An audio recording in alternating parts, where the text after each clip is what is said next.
আসসালামু আলাইকুম রহমতুল্লাহি ওবারাকাতুহু। সম্মানিত দর্শকবৃন্দ, আশা করি ইনশাল্লাহ সবাই ভালো আছেন। পর কথা হলো বন্ধুরা, আজকে ব্যতিক্রম একটি আলোচনা নিয়ে এসেছি সরাসরি আপনাদের সম্মুখে। তা হলো আমার agro Swapnapuron agro Paisarhat 3 by Swapnapuron agro চ্যানেলটির পক্ষ থেকে আপনাদেরকে স্বাগতম জানাচ্ছি।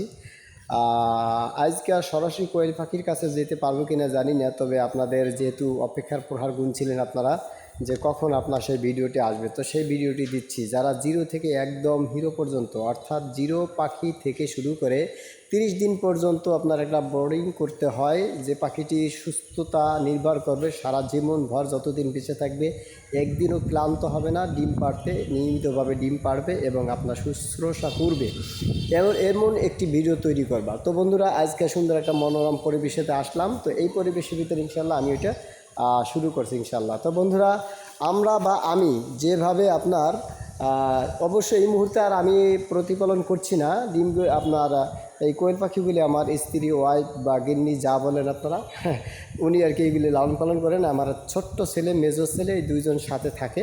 ওরা ডিম তোলে, ভিতরে গিয়ে খাঁচায়, আর ওর আম্মু আপনার দেখা গেছে আপনার ওটি শুশ্রূষা করার ব্যবস্থা করে আর কি। হ্যাঁ, ওদের শুশ্রূষা করার পাশাপাশি কোয়েল পাখিদের শুশ্রূষা করে থাকে। তো বন্ধুরা, চলুন দেরি না করে শুরু করছি ইনশাআল্লাহ। তো আমরা যেভাবে জিরো পাখি থেকে শুরু করে ডিম পাড়ার আগ পর্যন্ত শুশ্রূষা করে থাকি সেটাই বলছি আপনার। সর্বপ্রথম যেদিন বাচ্চা বোর্ডিংয়ে দিবেন তার অন্তত 2 ঘন্টা আগে বোর্ডারের লাইটটা অন করে রাখুন। এরপরে 1 লিটার পানিতে 1 গ্রাম লাইসোভিট মিশ্রণ করুন। যত লিটার পানি আপনার প্রয়োজন রয়েছে ওই অনুপাতে আপনার শুরু করুন। প্রথম 4 দিন সকালে লাইসোভিট এবং রাত্রে দেবেন আপনার মক্সিলেন ভেট। এই কথাটা একটু ভালোভাবে বুঝতে হবে বন্ধুরা।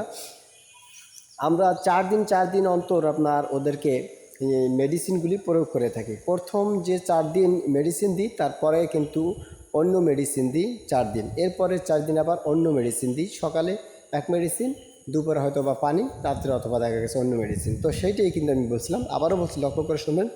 প্রথম 4 দিন সকালে আপনার লাইসোভিট এবং রাত্রে দেবেন মক্সিলেন ভেট। এরপরে 4 দিন সকালে দেবেন থায়াবিন, রাত্রে দেবেন আপনার ডক্সিভেট। বুঝতে পারছি তো বন্ধুরা?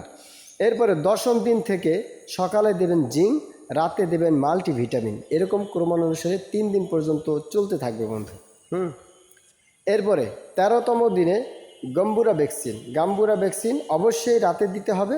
ভ্যাকসিনটি দেওয়ার 1 ঘন্টা পরে অবশিষ্ট পানি ফেলে দিতে হবে এবং লাইসোভিট দিয়ে নতুন পানি দিতে ভুলবেন না।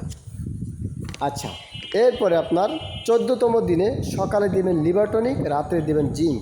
এরকম 3 দিন পর্যন্ত ইনশাল্লাহ চলতে থাকবে। তারপর আসুন 17তম দিনে সকালে দেবেন আপনার AD3E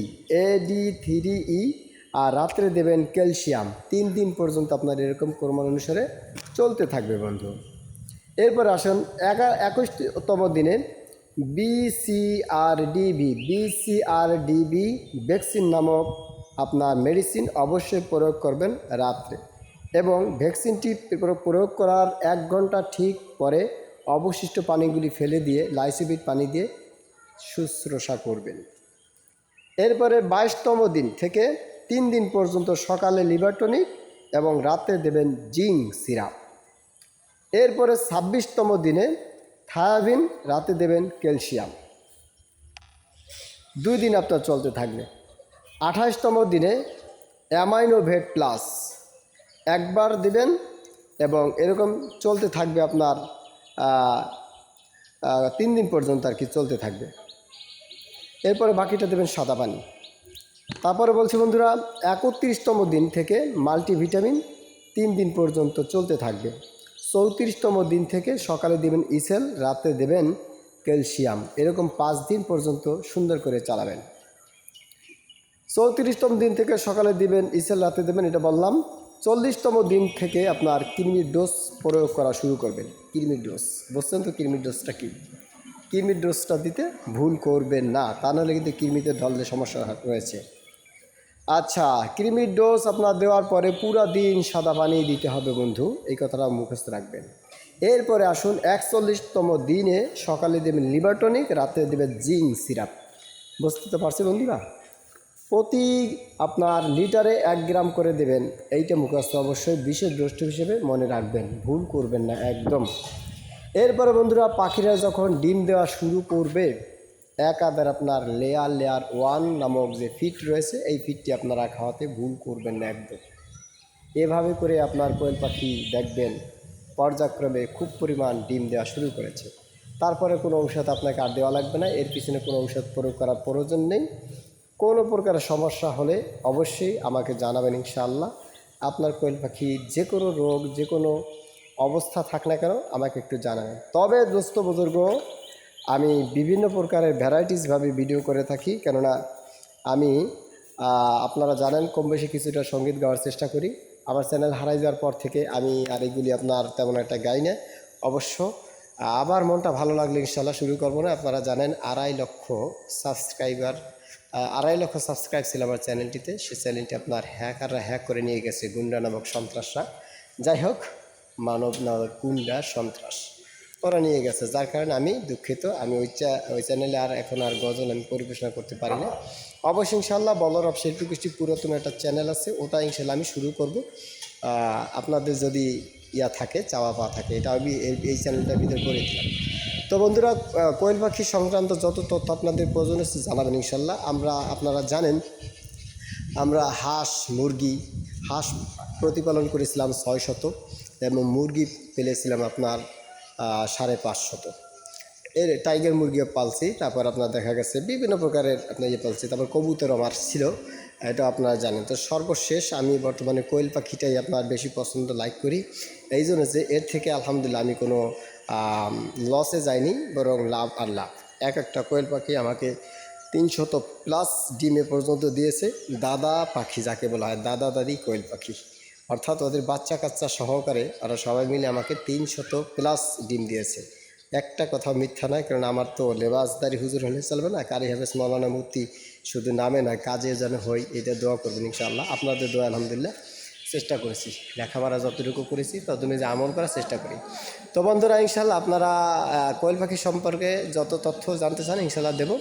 তবে বোনাস হিসেবে 3টা তথ্য আমি আপনাদেরকে দিচ্ছি। 3টা তথ্য হলো, নাম্বার 1, যে কোনো পশু পাখি আপনারা লালন পালন করতে চান না কেন, জেনে রাখবেন একটা কথা, আগে আপনাকে প্রশিক্ষণ নিতে হবে।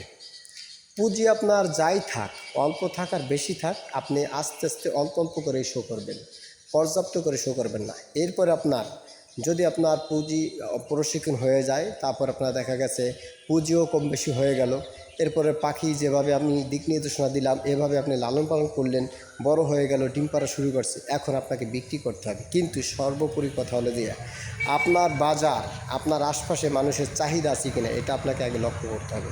যদি আপনার কোয়েল পাখির চাহিদা থাকে তাহলে অবশ্যই আপনি কোয়েল পাখি পেলেই দেখা গেছে প্রতিপালন করে আপনি লাখপতি কোটিপতি হতে পারবেন, তাতে ভুল নেই। উপর আল্লাহর ইচ্ছা হতে পারবেন, অবশ্যই আল্লাহ চাহে তো। আর আল্লাহ তো চাইবেই, বান্দা যদি আল্লাহর কাছ থেকে চেয়ে নেয় তাহলে অবশ্যই আল্লাহ দিতে প্রস্তুত, তিনি দেন।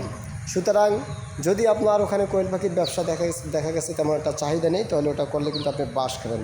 বাঁশ তো বলছেন, আলাদা জগতের বাঁশ খাবেন। এই জন্য লক্ষ্য করে বলছি, আপনারা যে সময় যেটা চাহিদা আছে সে সময় সেটা করবেন আপনারা। যদি আপনার দেখা গেছে হাঁসের চাহিদা থাকে তাহলে অবশ্যই আপনারা হাঁস প্রতিপালন করবেন, লাভ হবে আপনার। এক কথা, আপনার বাজারের চাহিদা দেখে আপনি ব্যবসা করবেন। বন্ধুরা, আমার কথা উদ্বুদ্ধ হয়ে যে কাজটা শুরু করবেন এরকমটা নয়।